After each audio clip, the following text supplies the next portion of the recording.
জয় হিন্দ বন্ধুরা, কেমন আছেন সবাই? আশা করি সবাই অনেক অনেক ভালো আছেন। বন্ধুরা, আমি যদি এখান থেকে শুরু করি, দেখুন প্রত্যেকটার ভিতরেই কিন্তু ছোট ছোট বাচ্চা রয়েছে বা বড় রয়েছে, সেকশন ওয়াইজ ভাগ করে রাখা হয়েছে। এই যে বাচ্চাগুলো দেখতে পাচ্ছেন, এগুলো খুব অল্প দিনেই হয়েছে। আর এদিকেও রয়েছে, এদিকে কিন্তু সেকশন ওয়াইজ ভাগ করে দেওয়া রয়েছে। আর এদিকে তার থেকে একটু বড়, তার থেকে একটু ছোট হলো এই দিকটায়। এটা একটা মাদার রয়েছে, হ্যাঁ, হয়তো বা বাচ্চা দেবে বা দিয়েছে। আগে গিয়ে আপনাদেরকে জানাচ্ছি যখন এই ওনারের সাথে কথা বলবো আমি। আর এখানে রয়েছে কিছু কালো জাতের।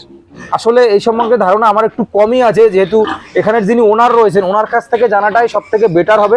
এবং আপনাদেরকে কিছু এই পিগ ফার্ম সম্বন্ধিত সুন্দর সুন্দর ইনফরমেশন দেবো। আমাদের এই ফার্মটার বয়স 1 বছর শেষ হয়ে 2 বছরে পড়লো। প্রথম অবস্থায় আমরা ছয় পিস দিয়ে শুরু করেছিলাম। আচ্ছা, এখানে এখন বর্তমানে কতগুলো আছে? বাচ্চা টাচ্চা দিয়ে এখন 36 পিস আছে, আরো বেচেছি আমরা, আরো বিক্রিও করেছেন? হ্যাঁ। আচ্ছা, এই যে বাচ্চাগুলো হয়, এই বাচ্চাগুলো আপনার ওই ছোট থেকে একটা পূর্ণবয়স্ক হতে, বিক্রির উপযোগী হতে কতদিন সময় লাগে? 10 মাস মোটামুটি।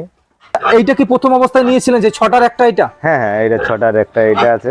আচ্ছা, এটা কয়বার বাচ্চা দিয়েছে? এটা আপাতত একবার বাচ্চা দিয়েছে, আবার আছে প্রেগন্যান্ট আছে। এইখানে দেখতে পাচ্ছি একটা বাচ্চা দিয়েছে। আচ্ছা, এটাও কি সেই 6টার একটা? হ্যাঁ, 6টার একটা। এটা 6টার একটা। এখন কটা বাচ্চা দিয়েছে? মানে এটা দ্বিতীয়বার বাচ্চা? 7টা। হ্যাঁ, দ্বিতীয়বার না? হ্যাঁ। ম্যাক্সিমাম আর মিনিমাম কটা বাচ্চা দেয়? মিনিমাম 6টার উপরেই দেয়। 6টা, এবার এর উপরে 10টা 12টা। এই দিকটায় রয়েছে দেখতে পাচ্ছি 1 2 3 4 5 5টা রয়েছে। এটার বয়স কদিন হলো? এটার হলো আপনার 5 মাস চলছে। আচ্ছা, তো অনেকগুলো। 1 2 3 4 5 6 7 8 9 10টা আছে। কেন? 12টা আছে। ও ভিতরে ঢুকে আছে মনে হয়। হ্যাঁ, 12টা, টোটাল 12টা আছে। টোটাল 12খানা বাচ্চা রয়েছে। এই যে দেখুন দর্শক বন্ধুরা, মানে একটায় 12টা বাচ্চা দিয়েছে। এই সাইডে রয়েছে আপনার কালোগুলো না? আচ্ছা, এইগুলো কোন জাতের? এইসব আমরা ঘুঙুর হিসাবে এনেছিলাম এটা। হ্যাঁ, তা এখন দেখছি ঘুঙুরের ক্রস হয়ে গেছে এটা।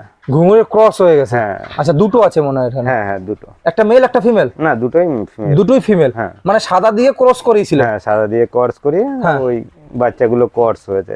আচ্ছা, আর এই সাইডে এগুলো এইসবের বয়স 7 মাস প্লাস। মানে এখন এর বাড়ার সময় চলে এসেছে? হ্যাঁ হ্যাঁ, এবার এই গরমটা পড়লেই মানে বাড়বে। মানে গরমে বেশি বাড়ে মনে হয়? গরমে শীতে একটু কম বাড়ে।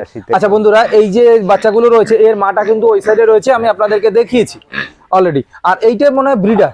হ্যাঁ। এই যে বাচ্চাটা হলো, এই বাচ্চাটাকে বড় করতে, পূর্ণবয়স্ক করতে, ধরুন এটার দাম এখন 0 বা এর কস্টিংও 0, দুধ খাচ্ছে। এই বাচ্চাটা বড় করা অবধি, বেচা অবধি আপনার ক টাকা খরচা হবে? ধরুন 100 কেজি করতে কত খরচা হবে? 100 কেজি করতে আমার মোটামুটি 8-9 হাজার টাকা মতো, 8-9 হাজার টাকা খরচা হবে। 8-9 হাজার টাকা। তার বিক্রি কত হবে? বিক্রি 15,000 প্লাস হবে। 15,000, তার মানে 50% লাভ। 40% 50% লাভ হয়। তার মানে যেটা খাওয়াবো তার দ্বিগুণ আমি বেচবো। হ্যাঁ, এটা আমার ধরাই থাকে আর কি। আচ্ছা, মেল ফিমেল সব একই রেটে বিক্রি হয়? হ্যাঁ, সব একই রেটে বিক্রি হয়। আচ্ছা, বাচ্চার চাহিদা বেশি না পূর্ণবয়স্ক গুলোর চাহিদা বেশি? মাংসের জন্য এটাই চাহিদা বেশি হয়।